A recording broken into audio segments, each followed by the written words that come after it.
sebenarnya saja. Jadi masalah apa ya? Sebenarnya. Mungkin kalau di dia nggak ada masalah. Saya sebenarnya nggak ada masalah sebenarnya. Kalau di aku sih ada ya. Mungkin kalau di istri saya kebanyakan capek mungkin ya. Iya. Aduh, mohon maaf. Iya, kalau di aku sih sebenarnya masalah.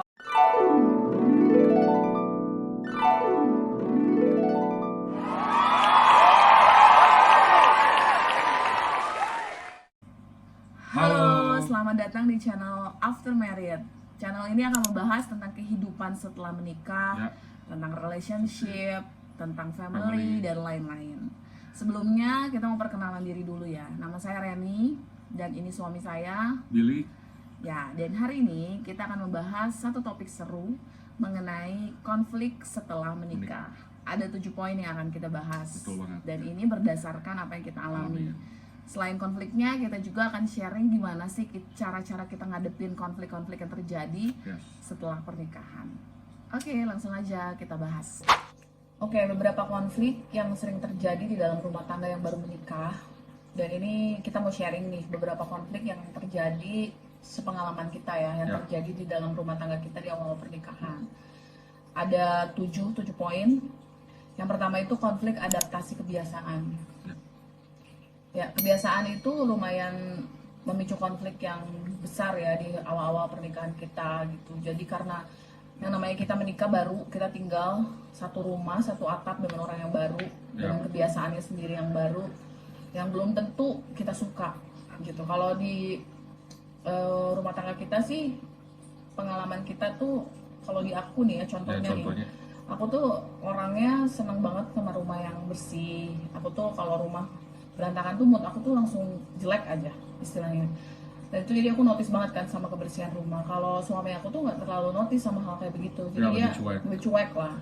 Jadi itu kan memicu konflik juga ya, karena kan diakuin jadi kayak kesel sendiri, sebel sendiri karena ngerasa aduh kok suami aku kayaknya nggak cuek banget sih sama hal gini gitu, nggak bantuin atau nggak apalah. Nah itu bisa jadi konflik yang lumayan besar juga di awal-awal pernikahan kita. Jadi untuk solusinya itu yang kita lakukan itu adalah kita berkomunikasi dengan pasangan.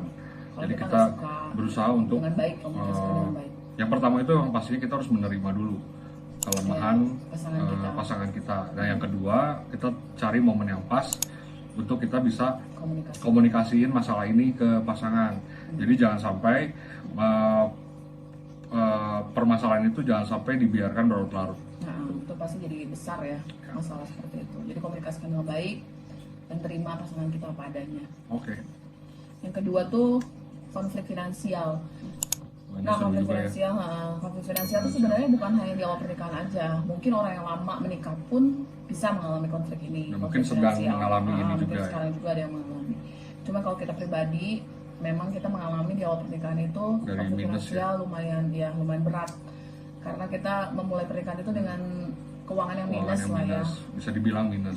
Dan itu bikin kita jadi stres, khawatir juga, jadi secara emosional tuh kita nggak sehat lah. Betul. Dan itu benar-benar memicu konflik yang lumayan besar karena kan secara emosional kita nggak stabil, jadi hal-hal kecil pun kadang bisa jadi konflik gitu. Nah paling kita ngadepinnya untuk solusinya itu biasanya kita berdoa sih, itu pastinya yang itu yang pertama kita alami ya, kita minta kekuatan untuk bisa jalanin masalah. Doa sama-sama, kita bisa minta kekuatan sama Tuhan. Terus yang paling terpenting adalah kita mulai nge-breakdown permasalahan finansial apa sih yang jadi yang evaluasi lah, kita evaluasi apa yang salah gitu dengan keuangan kita. Dan tentunya kita sebagai pasangan berdua kita harus sepakat untuk mau bekerja sama untuk memperbaiki itu. Memperbaiki, cari solusi dan lakuin solusi. Betul. Dan apabila ketika menjalaninya ada yang lemah, kita harus bisa saling nguatin. Jadi yang satu lemah, yang satu jangan ikutan lemah. Yang satu usahain bisa nguatin pasangan. Menguatkan dan juga mengingatkan jadi nanti pasti bisa dihadapi sih. Karena kita sama-sama boros sih. Iya, kita berdua sama-sama susah untuk mengelola keuangan. Betul. Jadi kita kemarin evaluasi dan ternyata itu masalahnya juga ada di situ dan kita belajar. Yang mau belajar, pasangan tuh harus terus mau belajar. Betul. Dan intinya sekarang juga kita sedang berusaha untuk mengatur mengatasi masih masalah kita ini juga ya. masih belajar terus, masih berjuang. Oke. Yang ketiga, konflik kepercayaan. Nah ini kayak gimana nih? Kalau kepercayaan sih memang sebenarnya ini kepercayaan tuh dasar sih Banyaknya harusnya kayaknya ya. di kamu ya. Dasar pernikahan, karena kalau nggak ada kepercayaan pernikahan tuh Ya. wah susah juga ya. Dan kalau ini masalah ini memang di aku banyaknya. Aku tuh Di ada awal-awal krisis pernikahan, kepercayaan di awal pernikahan. Jadi aku sulit banget percaya sama pasangan, ya mungkin karena ada background masa lalu juga yang buruk. Jadi aku kesulitan percaya sama dia, dan itu konfliknya lumayan besar. Sedangkan dia itu ketika aku nggak percaya atau apa cemburu, bukan Ya. cemburu sih sebenarnya, cemburu ya, Cemburu. curiga lah. Curiga. Dia selalu responnya Emosi. emosi. Ya. Nah itu jadi bisa masalah besar. Ya itu salah satu hal konflik yang paling kita lumayan ribut Sering besar juga, ya, ribut besar juga di Sulit fase ini. juga kita hadapi. Karena inilah fungsinya butuhnya kita itu sebelum masa kita menikah itu kita harus benar-benar deep talk sama pasangan Komunikasi. kita untuk kita tanya untuk masalah Bangun kepercayaan ini juga tuh sih, nggak tidak serta merta itu setelah kita menikah itu akan beres gitu. Jadi tentunya itu kita harus benar-benar Komunikasikan. mengkomunikasikannya dengan baik, dan ya kita bisa melewati itu luar biasa karena kita juga mau untuk berkomitmen, untuk kita juga Ya, saling percaya ya gitu. ya solusinya sih itu, jadi gimana caranya saling mengerti juga sih. Iya betul, karena Kayak itu misalkan, kepercayaan itu salah satu fondasi hubungan. kayak misalkan aku lagi nggak percaya, ya solusinya dia Berusaha meyakinkan. jangan dengan cara emosi. Ya, Dan gitu. aku juga sebagai orang yang gak mudah tidak percaya juga harus berubah, harus lebih percaya sama pasangan gitu, lebih benar-benar kasih kepercayaan sama dia. Itu aja sih, jadi dua-duanya bekerja sama ya. Oke. Yang keempat tuh konflik keluarga besar. Wah ini ramai juga nih. Keluarga besar tuh kayak istilahnya keluarga dari orang Ya, misalkan orang tua, adik kakak dari pasangan masing-masing lah. Pasangan masing-masing ya. Kalau di kita tuh masalah itu kemarin tuh jadi konflik tuh masalah waktu ya, Ya. lebih banyaknya masalah waktu. Jadi kebetulan kalau di kita ini suami aku yang lebih banyak waktu bareng keluarga aku, jadi dia lebih sering lah waktunya bareng-bareng keluarga aku dibanding aku sama keluarganya dia. Ya. Nah itu sempat jadi konflik juga. Jadi konflik Jadi juga. dia sering permasalahin kok waktu dengan keluarga aku lebih banyak dibanding dengan keluarga dia. Ya sebenarnya yang jadi permasalahan itu adalah karena kita ngerasa itu tidak adil ya, nggak balance sebenarnya. Tapi solusinya buat teman-teman yang ngalamin konflik yang sama ya, masalah yang sama, itu kita bisa bertanya sama pasangan kita Komunikasi. dan kita berusaha mengkomunikasikan dari sisi kita kalau ini tuh kelihatannya kok nggak balance ya, maksudnya perhatiannya. Nah setelah kita berusaha mengkomunikasikannya, kita juga percaya kalau pasangan kita pun Nggak bisa diukur dengan itu sih sebenarnya. ya betul. Karena kadang kalau dari kita, pengalaman kita tuh masalah waktu tuh waktu kita udah komunikasiin, aku juga jelasin kalau misalkan ternyata masalah waktu itu tidak juga apa ya, Bukan jadi tolak ukur lah, gitu. Bukan berarti kalaupun waktu kita lebih banyak Sedikit, begini, sedikit itu kita nggak perhatian kita kurang, ya. atau kita nggak perhatiin, kita nggak ada kepedulian gitu sama keluarga pasangan, nggak juga. Betul. Karena cara ini kepedulian kan banyak, cuma mungkin karena kebetulan memang dari awal pas pacaran kebetulan memang banyaknya kan suami aku sama keluarga aku, jadi memang lebih dekat, jadi Ya. lebih banyaknya setelah menikah pun begitu. Tapi sebenarnya sama-sama aja, banyak hal yang aku lakuin juga untuk keluarganya, begitupun sebaliknya, dan nggak bisa diukur Ya, dengan intinya itu doang. adalah komunikasikan. Dan percaya lagi ya, kembali lagi Ya ke balik lagi kepercayaan. percaya. Ya. Ya, selanjutnya tentang konflik ada lagi di kita tuh masalah Masalah karakter ya. Ya, masalah karakter. Itu juga Nah, lumayan ini seru juga. karena Coba kita dari kamu tuh gimana? kita tuh beda, apalagi yang beda ya karakter. Iya. Kalau yang sama nggak tahu sih ya, Nggak tahu kita ya. nggak tahu karena kita tidak mengalami. Tapi kalau kita kan beda nih, beda banget. Ya, kita kebetulan Jadi beda. aku tuh karakternya introvert dan suami aku extrovert. Yes. Ya, kelihatan nggak? Extrovert dan introvert, jadi benar-benar itu tuh jadi masalah karena kalau di kita nih ya, contohnya Konfliknya lumayan tuh, besar juga ya. contohnya tuh kalau suami aku tuh tipenya dia senang apa ya, Bersosialisasi. bersosialisasi. Jadi dia tuh senang punya komunitas, temannya tuh lumayan banyak. Jadi kalau misalkan dia kumpul sama teman tuh menurut aku itu tuh sesuatu hal yang nggak penting dan menghabiskan energi. Karena buat aku jujur, aku tuh kalau terlalu sering kumpul sama temen tuh justru nggak tahu ya, aku tuh lebih cepet capek. Kalau suami aku tuh justru dapat energinya di situ. Nah itu jadi konflik, kadang aku suka ngomel, ngapain sih misalkan gini-gini. Nah itu tuh yang hal-hal yang paling berkesan itu adalah ketika pulang kita konflik gitu. Yeah, udah kita capek, sama-sama capek, terus kita konflik, akhirnya ribut besar gitu maksudnya. Dan ini tuh semakin berulang terjadi lumayan sering. Nah kita ingat solusinya itu adalah kita duduk bersama, ya maksudnya kita saling terima pasangan itu beda gitu. Kita menerima nih, oh ya pasangan saya ini, istri saya ini introvert, saya ekstrovert. Nah kita berusaha mengkomunikasikan dari sisi sudut pandang masing-masing ya gitu maksudnya. Nah setelahnya kita cari jalan keluar gimana ya tentunya itu butuh effort dan itu butuh nggak bisa sehari jadi langsung beres ya, dan itu perlu divalidasi gitu maksudnya. Ya pokoknya terus aja kita bisa komunikasi dan terima. Betul. Kalau pasangan kita tuh nggak sama, kita tuh nggak bisa cari pasangan yang benar-benar plek sama banget. Ya kita nggak bisa. Nggak bisa kita cari pasangan yang sempurna gitu kita maksudnya. Ada hal yang bisa kita kompromiin lah. Betul. Dan kita memposisikan diri sebagai pasangan kita. Betul. Itu aja sih. Ya yang selanjutnya tuh konflik love language. Bahasa kasih cinta sayang. Nah kalau bahasa kasihnya kamu tuh apa tuh? Bahasa kasih tuh banyak kan ya. Kalau aku tuh lebih tipenya. Kalau aku tuh lebih ke ini sih sebenarnya, quality time sama receiving gift ya, menerima hadiah. Kalau kamu? Kalau saya tuh lebih ke physical touch sama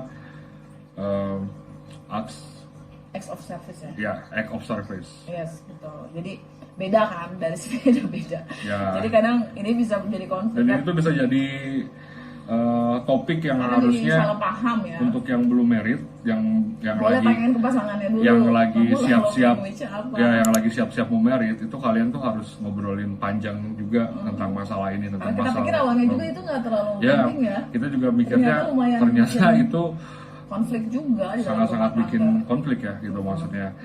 Perbedaan apa yang pasangan mau dari kita nggak bisa kasih gitu. Karena kadang gini loh, misalkan dia kan physical touch, kalau aku quality time.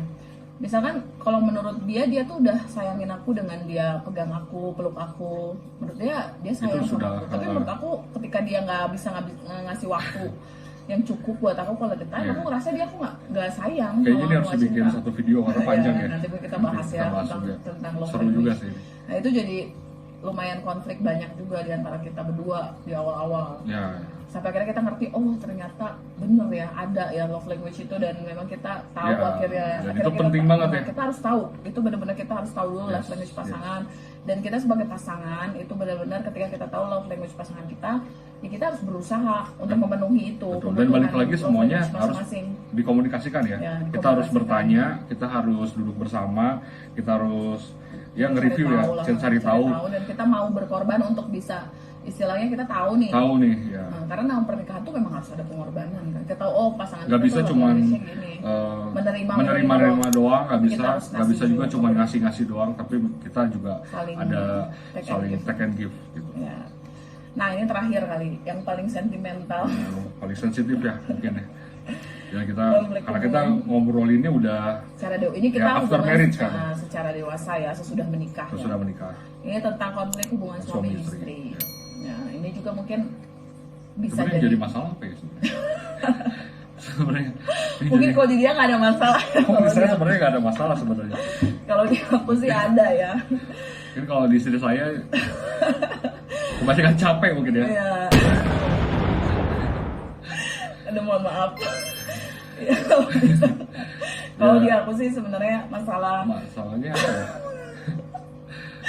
Aduh, hubungan suami istri itu sebenarnya kembali lagi ke komunikasi. Balik lagi masalah komunikasi. Jadi kita jadi terlalu serius guys, ketawa terus. Jadi yang paling banyak itu sebenarnya gini, ibaratnya kita nggak bisa memaksakan ya. Kalau misalkan pasangan kita tuh tidak siap gitu. Walaupun ibaratnya ini udah udah jadi pasangan saya nih harus menuruti kehendak. Nah itu sebenarnya nggak bisa, karena itu ternyata kalau misalnya kita nggak ambil maksudnya kita nggak berusaha mengkomunikasikan dengan baik, nah pasangan kita tuh akan mendem hal yang dan itu akan terus, dan tiba-tiba suatu saat akan meledak. Nah itu yang akan jadi bahaya banget.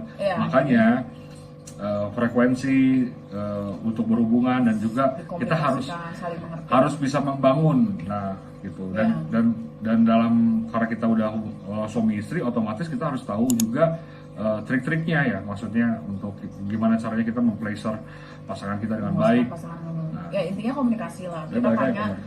Nah untuk dan jangan memaksakan kehendak. Ya, jadi kalau masalah kuantitas tuh benar-benar berapa, nggak ada patokan sebenarnya kan. Tapi gimana caranya ketika misalkan salah satu meminta kepada pasangannya itu dengan cara yang baik, dan pasangannya pun kalau misalkan menolak itu juga dengan cara yang baik, dan memang jangan baper ya, jangan baper harus juga dengan alasan juga yang masuk akal, betul gitu, ya gitu. Jadi saling satu sama lain saling mengerti lah ya, soalnya area ini tuh kalau misalkan bisa jadi konflik besar banget, dan itu tuh satu bahaya sama lain banget. Bisa merasa tidak dihargai ya.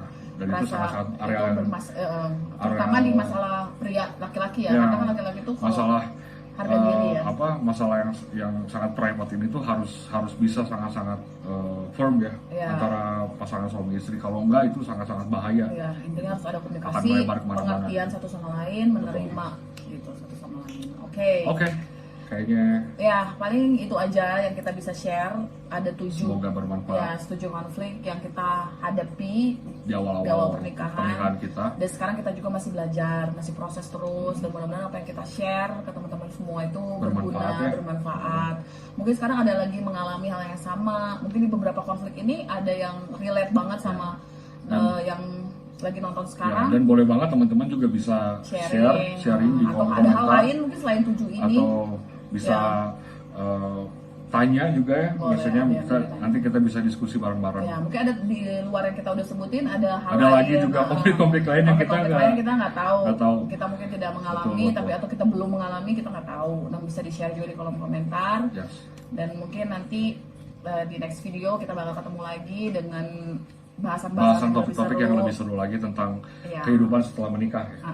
Dan jangan lupa kalau kalian merasa bermanfaat, video ini bermanfaat, dan kalian suka dengan konten kami, bisa klik tombol subscribe-nya dan nyalain lonceng notifikasinya. Jadi nanti kalau kita bikin video lagi nggak ketinggalan. Oke, kalau gitu. Makasih semua yang udah nonton. Dadah. See you.